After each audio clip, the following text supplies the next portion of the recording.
Hello guys, welcome back to our channel.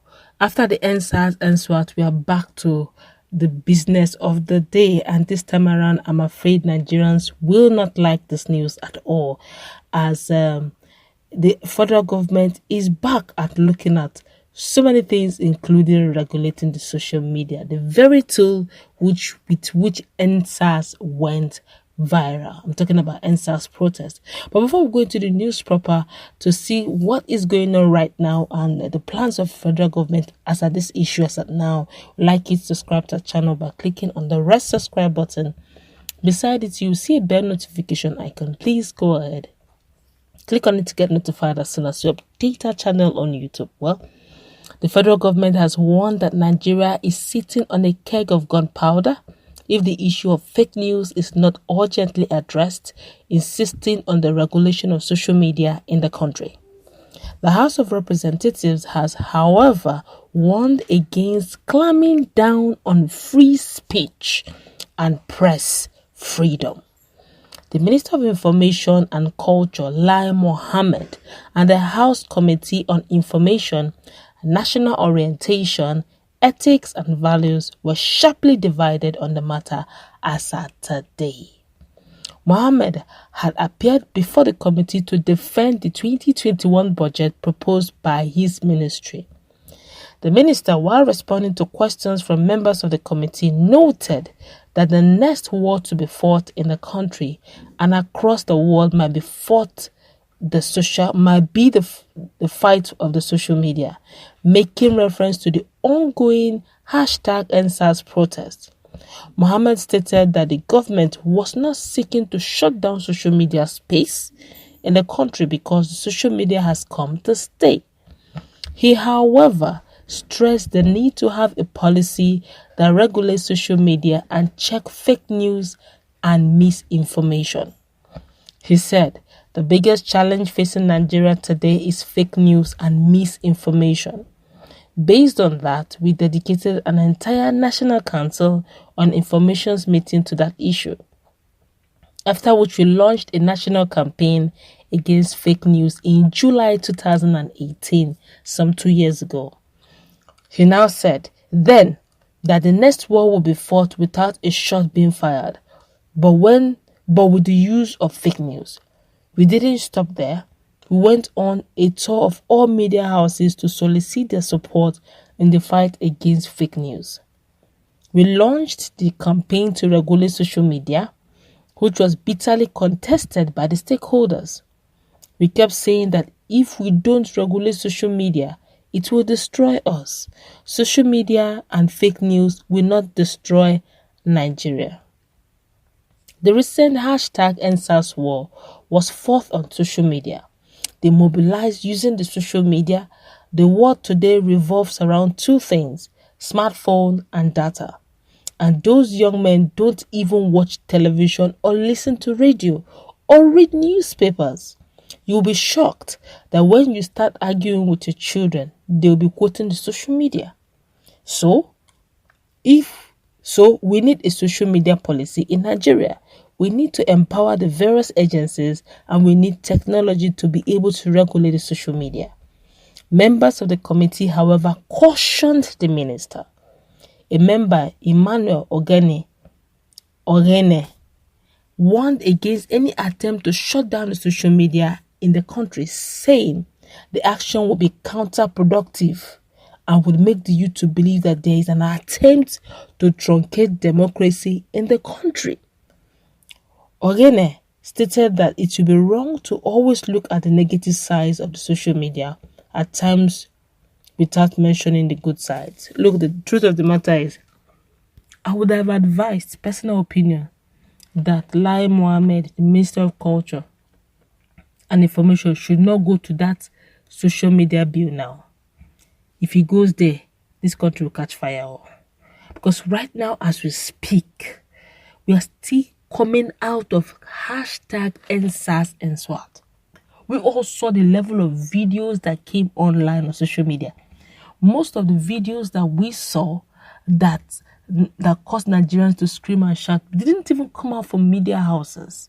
They were individual uploads where hashtag NSAS were going on, some of the bitter experiences that protesters went through were mostly uploaded by individuals.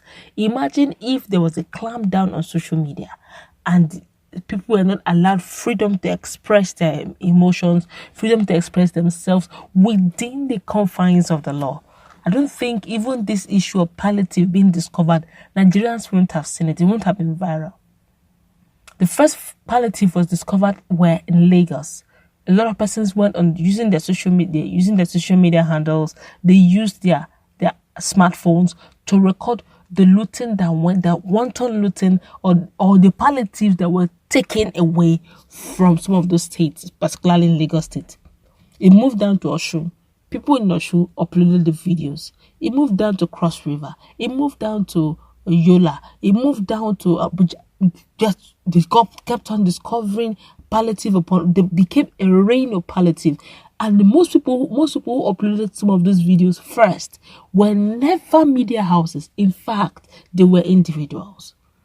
The hashtag protest, yes, I knew it was going to come to this at some point because of the level, the veracity with which that hashtag protest went, NSAS protest went viral on social media handles. Now, over time, let's be practical here. Let's leave sentiment out of this.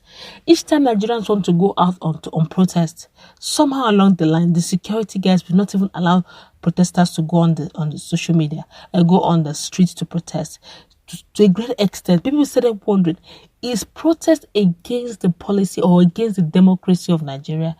They begin to hear things like illegal protest. I've never heard it anywhere in the world where protest is called illegal. It's within the confines of democracy.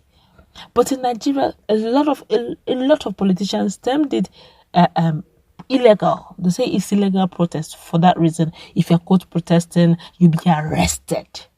So Nigerians realized they can't do a lot of protesting, like the issue of NLC, when they wanted to go on strike over the hike in tariff of both electricity bill and fuel hiking.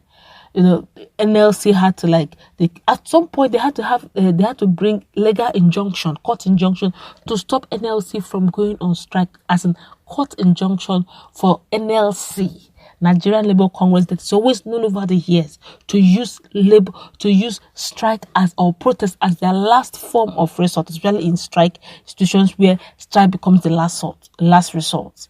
But in this case, they had to use legal court injunction to stop them from going on strike. And each time youths try to go on strike, they keep using security personnel to take them off the street, saying it is illegal. And now it went on and on. And I just now realized, if we continue like this, our mouth will be gagged. We can't express ourselves. If you try to express, when they say come out for protest, it will be a case of where 2 or 3 are gathered. Nigerians won't come out much. But when the NSAS began, it became much. Those who couldn't come out on the streets started to use the social media to propagate the news. A lot of things would have been hidden, but not for the same social media that exposed so much. It exposed so much. All the videos of persons being brutalized, all the videos of some persons being beaten, they were all uploaded. Still that same social media, much as we say fake news is something that is almost synonymous to the whole world, but yet there are ways we can still combat it. Fact checks, there are ways to go about. But it's just like saying simply because a little child used the law, for that reason you should throw away the child. Because you battered a child, therefore that child that you battered, you should throw away the water of battering the child and also the child too. It's not wrong. It's wrong. You can't do that because the child is still used. So social media has been used so many times to propagate information. Social media have been used to connect to people here and there. Social media have made the world a global village. You cannot overemphasize the importance of social media. And telling Nigerians that you want to, what that was the word again, regulate the use of social media. You're trying to say you want to indirectly gag the mouth of social Nigerians, and they will vehemently reject it. Find a way around it. You can look for fact checks on fake news and all that, but don't say you want to regulate social media on the grounds that people can't express themselves or they're scared of using their handle simply because somebody is watching. let them be aware of the fact that yes, you have to do news within the confines of it being authenticated news. Not that you're going to gag social media. It's not going to be something that I would advise because of the NSAS. Right now, the youth are. You cannot imagine the youth, their blood temperature is high. A lot of persons had actually begged the youth to stay off the streets. This is not the best time. Please, the reps should please encourage the minister that this is not the best time to begin to gag the social media. Nigerians will vehemently reject it in every true sense of the word. But that's what we'll wrap it up. Let's meet in that conversation. What's the take on the latest one that Lai Mohammad, the Minister of Information and Culture, is advising that Nigeria should look into the issue of fake news and also looking at how to